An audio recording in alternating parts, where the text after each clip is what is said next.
Good morning, Principal Ma'am, Honorable Trustees, Headmaster Sir, Headmistress Ma'am, coordinators, parents, teachers, and all my dear friends. We welcome you to the second virtual concert of our school. We will start our program with the lighting of the lamp followed by the school prayer song.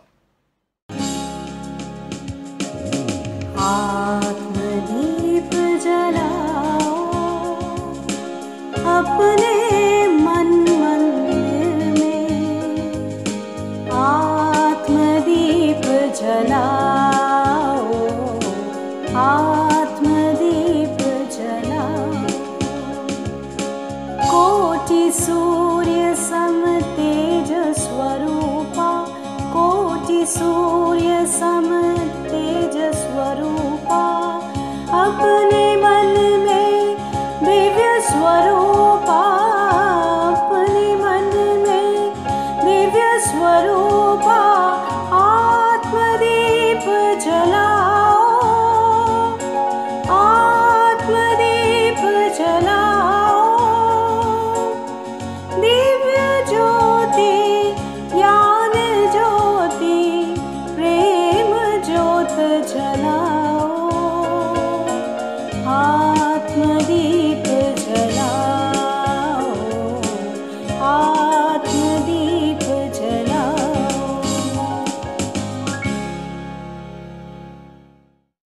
Now, we would like to invite Principal Ma'am to say a few words. Yeah. Namaste everyone. Today we are going to present a small little concert wherein we have a Shakespearean play, or you could say the introduction to Shakespearean plays, and we also have Durga Puja assembly. So children, parents, we are extremely happy that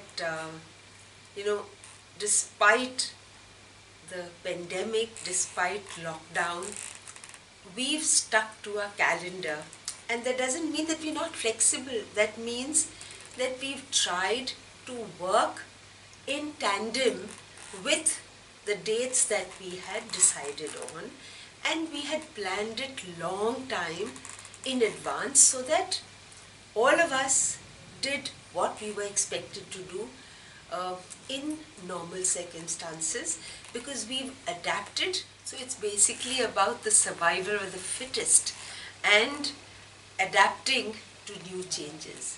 So this is what we've been doing at the Heritage School, and we wish everyone a very happy Durga Puja, and of course we'll open for a very short while and then we'll celebrate Diwali. So everyone enjoy yourselves, make sure that you do a little bit of study, and don't play on your mobile phones. Spend a lot of time with your family, with your siblings, your cousins, with your parents, with your grandparents, and have fun. Enjoy yourselves. A very happy Durga Puja to everyone.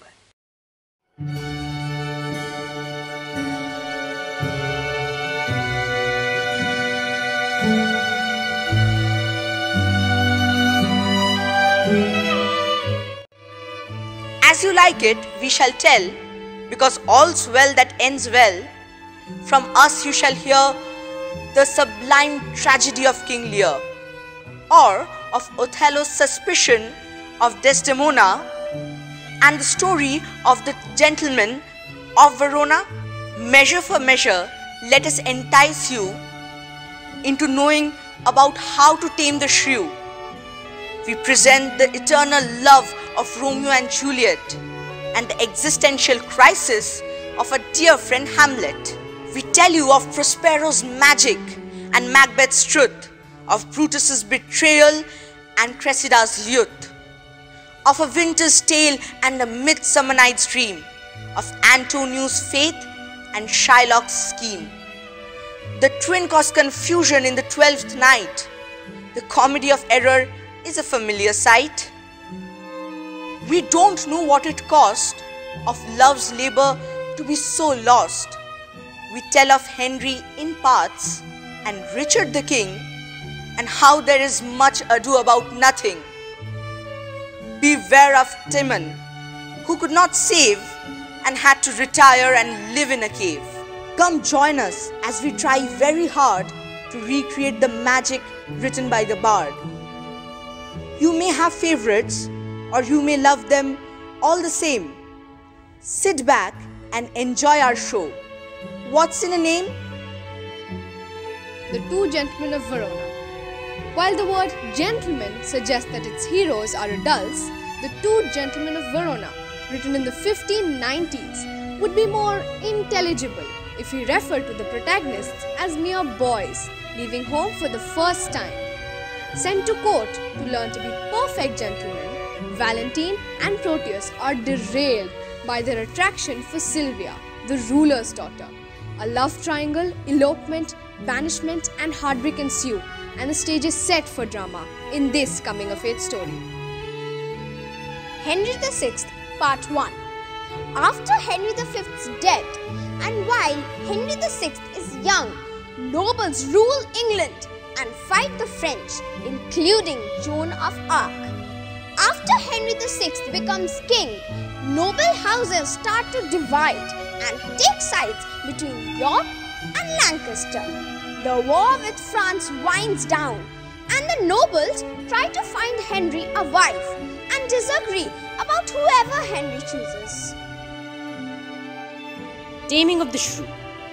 Love and marriage are the concerns of The Taming of the Shrew, written by Shakespeare before 1592. The main plot of comedy centers Katharina and Petruchio's relationship, where Katrina the Shrew is an unwilling participant.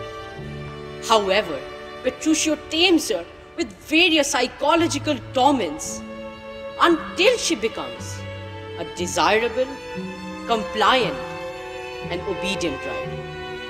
Now, the question of whether the play is misogynistic has become the subject of considerable controversy, particularly among modern scholars, audiences, and readers. Henry VI, Part 2. A part of Shakespeare's trilogy centered on the War of Roses. Against the wishes of the nobles, Henry marries the penniless Margaret, who plots against him with her lover. As tension builds between York and Lancaster, the Duke of York gathers supporters for his claim to the throne. York secretly leads a rebellion, becomes the king, and Henry is forced to flee.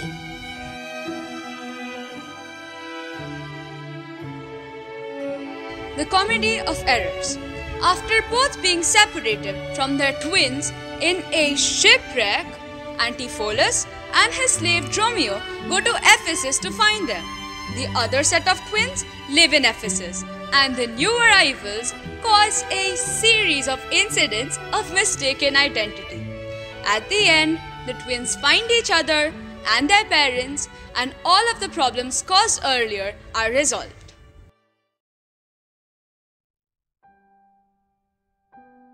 Henry VI, Part 3. Published in 1595, Henry chooses York to succeed him, disinheriting his own son. Henry's queen kills York, and York's son Edward seizes the throne.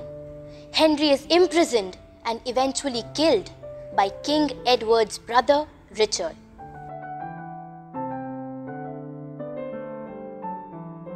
Love's Labours Lost. After vowing to avoid women, the King of Navarre and 3 of his friends have to host a princess and her 3 ladies. The 4 men fall in love and decide to court the women. In the end, the women must return to their kingdom for a year, after which they will marry the king and his friends, providing they remain true to them. A Midsummer Night's Dream. In A Midsummer Night's Dream, written around 1595-1596, Shakespeare stages the workings of love. In the woods outside Athens, 2 young men and two young women sought themselves out into couples, but not before they formed the first one-love triangle. And then another thanks to Puck, the fairy, who makes both the boys fall in love with the same girl. The four run through the forest pursuing each other, while Puck helps his master to play a trick on the fairy queen. In the end, Puck reverses the magic, and the two couples reconcile and marry.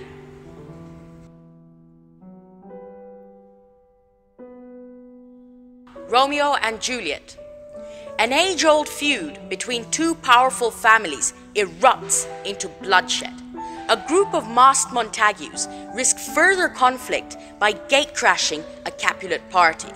A young, lovesick Romeo Montague falls instantly in love with Juliet Capulet, who is due to marry her father's choice, the County Paris.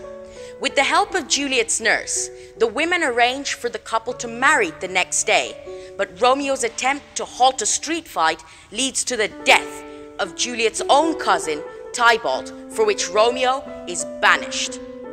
In a desperate attempt to be reunited with Romeo, Juliet follows the friar's plot and fakes her own death. The message fails to reach Romeo, and believing Juliet dead, he takes his life in her tomb. Juliet wakes to see Romeo's corpse beside her and kills herself.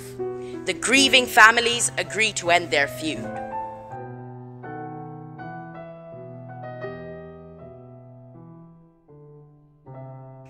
Richard II. Written around 1595-1596, Richard II presents a momentous struggle between Richard and his brother Henry Bolingbroke. Although Richard is the legitimate king, he is often seen as a tyrant, toying with his subjects, seizing noble land, exiling many like Henry, and using money to fund wars. When Henry returns to reclaim his land, he gathers an army of those who oppose Richard and then deposes him. Now, as King Henry IV, he imprisons Richard, and Richard is murdered in prison.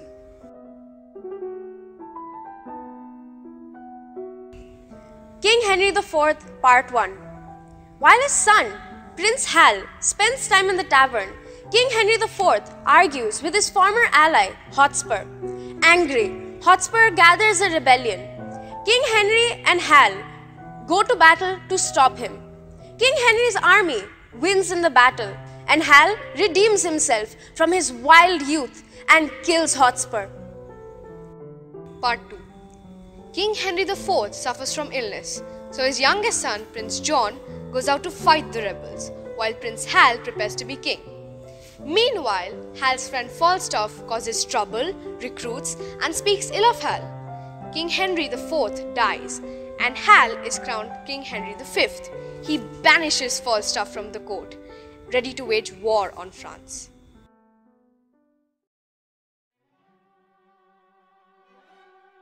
The Merchant of Venice. Registered for publication in 1598, The Merchant of Venice features Antonio, an anti-Semitic merchant who takes a loan from the Jew, Shylock, in order to help his friend Bassanio court Portia, the heiress.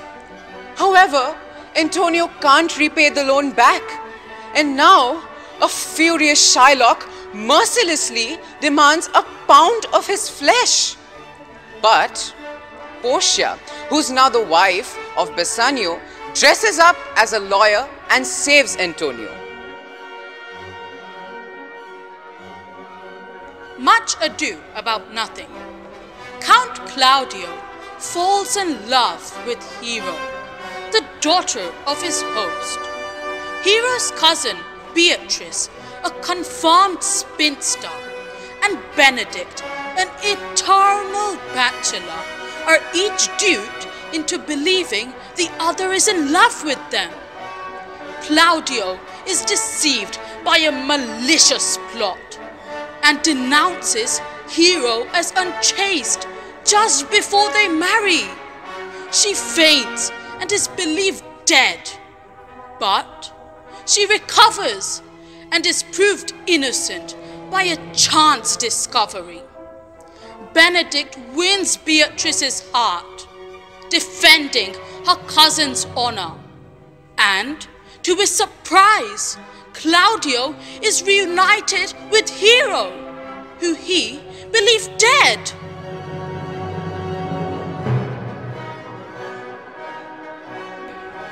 Troilus and Cressida, written between 1596 and 1599, Shakespeare's Troilus and Cressida is set during the Trojan War, where the Trojan prince Troilus falls in love with Cressida. After vowing to be faithful, Cressida is traded to the Greek camp, where she betrays Troilus. After witnessing Cressida's unfaithfulness, Troilus vows to seek respite through war. The play ends after further deaths on both sides, with no resolution in sight. Henry V. After an insult from the French Dauphin, King Henry V of England invades France to claim the throne he believes to be his. He stops an assassination plot, gives powerful speeches, and wins battles against the odds. In the end, he finally woos and marries the Princess of France, linking the two nations. As you like it. Soon after Rosalind and Orlando meet and fall in love, the princesses Rosalind, Celia, and their fool Touchstone go into exile into the forest of Arden, where they find Duke Xenia with his men, who was overthrown by his brother. Orlando, whose older brother Oliver plotted his death, has fled there too. Disguised as a boy shepherd, Rosalind has Orlando woo her under the guise of curing him of his love for Rosalind. Rosalind reveals she is a girl and marries Orlando during a group wedding at the end of the play.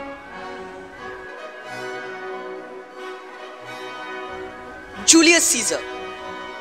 Jealous conspirators convince Brutus, Caesar's friend, to join their assassination plot against Caesar. To stop Caesar from gaining too much power, Brutus and the conspirators kill him on the Ides of March. Mark Antony drives the conspirators out of Rome and fight them in a battle. Brutus and his friend Cassius lose and they kill themselves, leaving Antony to rule in Rome. Hamlet. Perhaps his most popular and most puzzling, Hamlet follows the form of a revenge tragedy in which the host of the King of Denmark tells his son Hamlet to avenge his murder by killing the new king, Hamlet's uncle. Hamlet feigns madness, contemplates life and death, and seeks revenge. His uncle, fearing for his life, also devises plots to kill Hamlet. The play ends with a duel in which the king, queen, Hamlet's opponent, and Hamlet himself are all killed.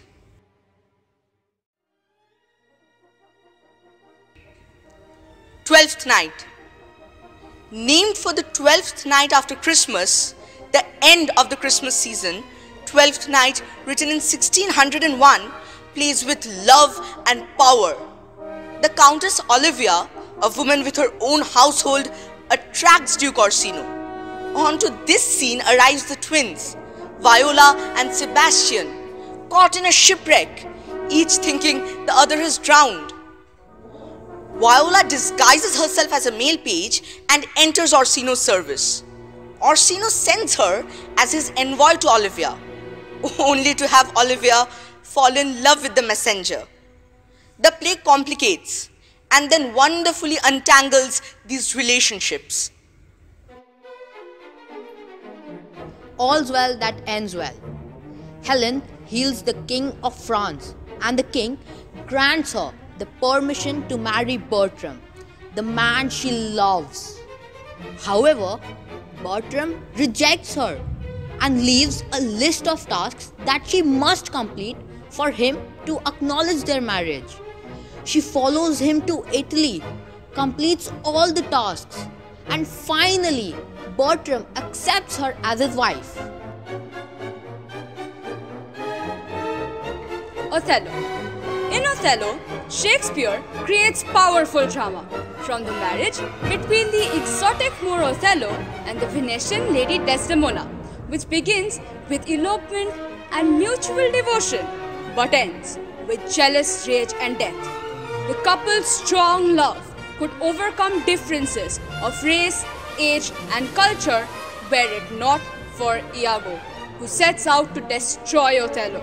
Iago's false insinuations about Desdemona's unfaithfulness to Othello draws him to his schemes, leading to the murder of Desdemona by Othello and his subsequent suicide.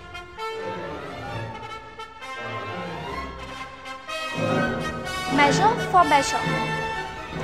The Duke leaves Angelo in charge of Vienna, where he quickly condemns Claudio to death for immoral behavior.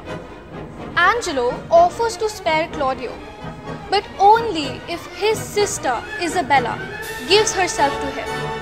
Isabella agrees, but has Angelo's fiancé switch places with her.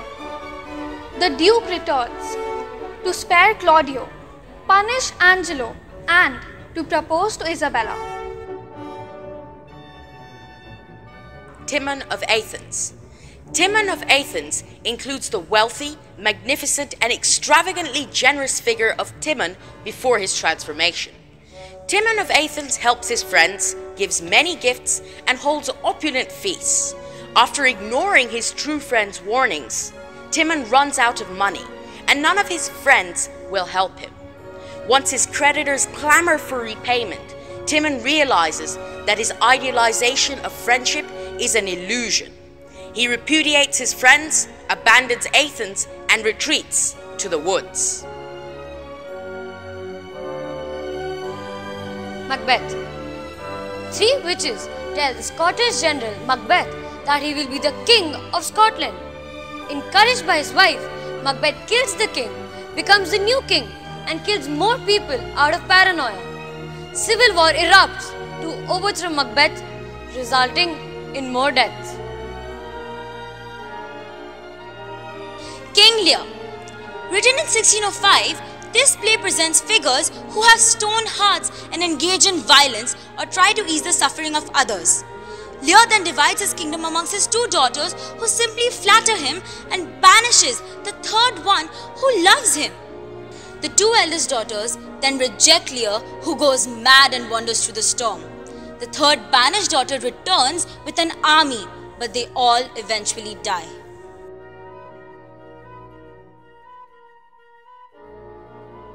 Antony and Cleopatra. Mark Antony, one of the 3 rulers of Rome, is in love with Cleopatra, the queen of Egypt.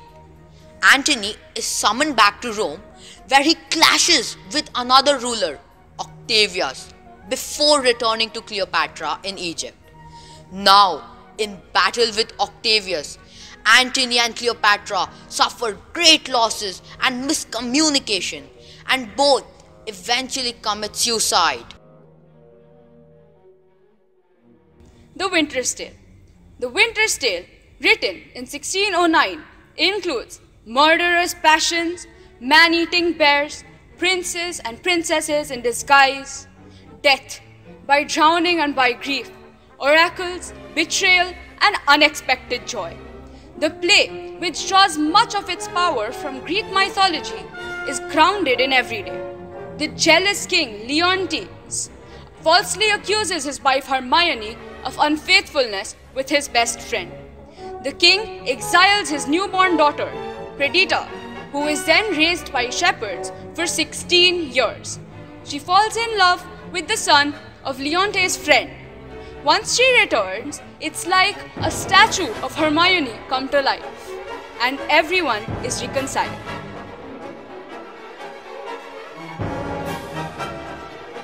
The Tempest. Prospero uses magic to conjure up a storm to torment the survivors of a shipwreck, which include the King of Naples and Prospero's treacherous brother, Antonio. Prospero's slave, Caliban, plots to rid himself of his master, but is thwarted by Prospero's spirit servant, Ariel. On the other hand, the King of Naples' young son, Ferdinand, falls in love with Prospero's daughter, Miranda. The celebrations are cut short when Prospero confronts his brother and reveals himself to be the usurped Duke of Milan. The families are then all reunited and all conflict is resolved. Prospero then grants Ariel his long-desired freedom and prepares to leave the island. 12 মাসে 13 পার্বণ, an expression which belongs solely to this dazzling delta and its people. These 13 Parvons embrace all religious and seasonal festivals that are as old as the land itself. From joyful, colorful, welcoming processions to cheerful festivities centered on the lunar calendar, the nation has a long-standing pride of celebrating every occasion.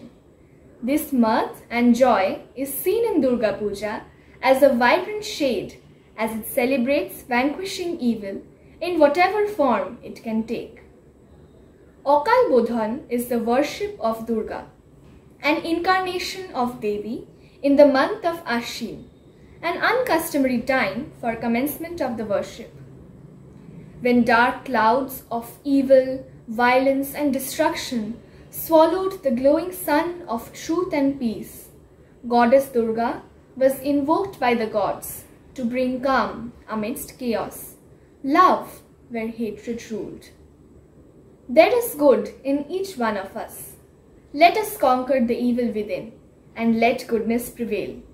Let us spread the message of peace, empathy and tolerance and make this world a better place. We would now present Rupang Dehi Jayang Dehi by the Heritage School students, the invocation of Devi Durga.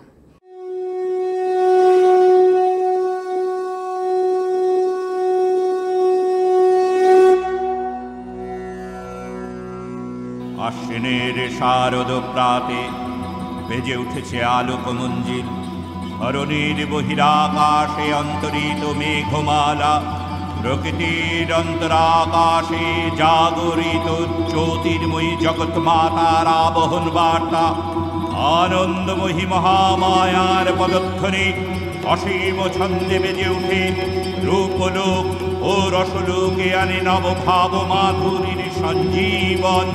তাই আনন্দিতা শ্যামলী মাতৃকার চিন্ময়ীকে মিন্ময়ীতে আবাহন, মন্দিরে মন্দিরে ধ্যান বহিতা।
নানা প্রহরধারিণী দেবী দুর্গা মধুপান করতে করতে মহিষ্যরূপকে সদম্ভে বললেন, ঐশ্বকর্য ফলন গুহ মধুজাবর্তিনিহম মা হস্তে হতস্তয় করছি সন্তাসু দেবতা।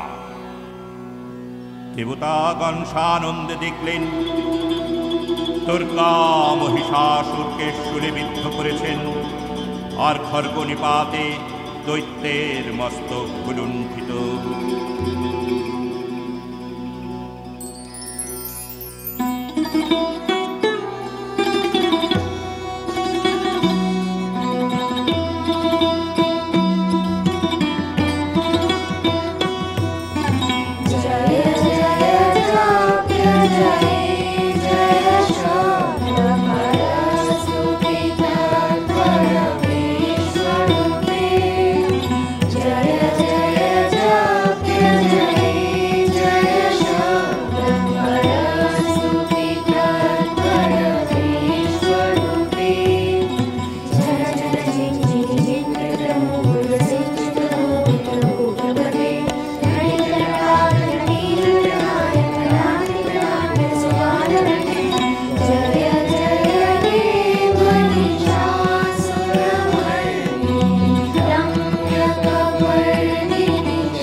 বলদে চড়ি আসিবে সিংগায় দিলাহা, আরে সিংহা শুনি মরতেতে বাজিয়া উঠল ঢাক।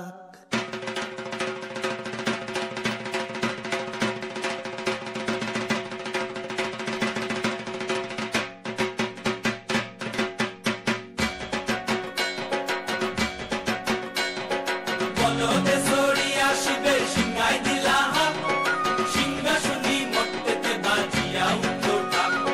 বলদে চড়ি আসিবে সিংগায় দিলাহা, সিংহা শুনি মরতেতে বাজিয়া উঠল ঢাক। শিবের সঙ্গে কার্তিক গণেশ লক্ষ্মী সরস্বতী, শিবের সঙ্গে কার্তিক গণেশ লক্ষ্মী সরস্বতী, আশ্বিন মাসে বাপের বাড়ি আসেন ভগবতী, আশ্বিন মাসে বাপের বাড়ি আসেন ভগবতী। গৌরী এলো দেখে জালো, গৌরী এলো দেখে জালো, গৌরী এলো দেখে জালো, গৌরী এলো দেখে জালো, ভবের ভবানী আমার ভাবন করিল আলো। গৌরী এলো দেখে জালো, গৌরী এলো দেখে জালো, ও দেখি সিংহে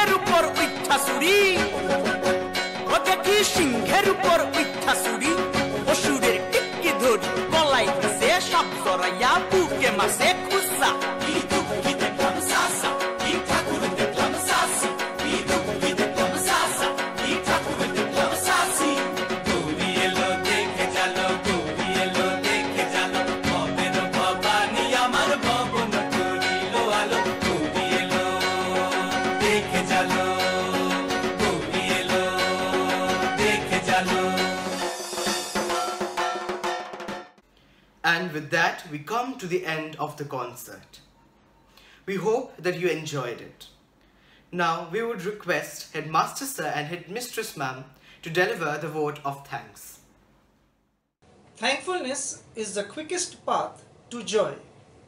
We, on behalf of the Heritage family, express our heartfelt gratitude to our management, Director Sir, CEO Sir, CFO Sir, for their constant guidance and encouragement.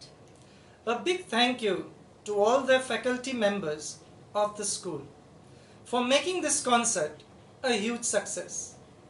A special note of thanks to our colleagues of the activity department for their brilliant show. Thank you, Principal Ma'am, for giving us your ideas, your guidance, and for always being with us.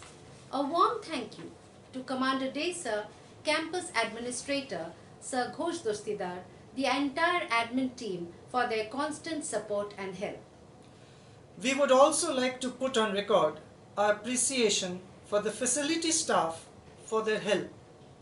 May the Divine Mother empower you with her blessings on this Durga Puja. Shubho Sharodya, Shubh Navaratri, and a very happy Dasera. We sign off praying for a COVID-free world. Namaste.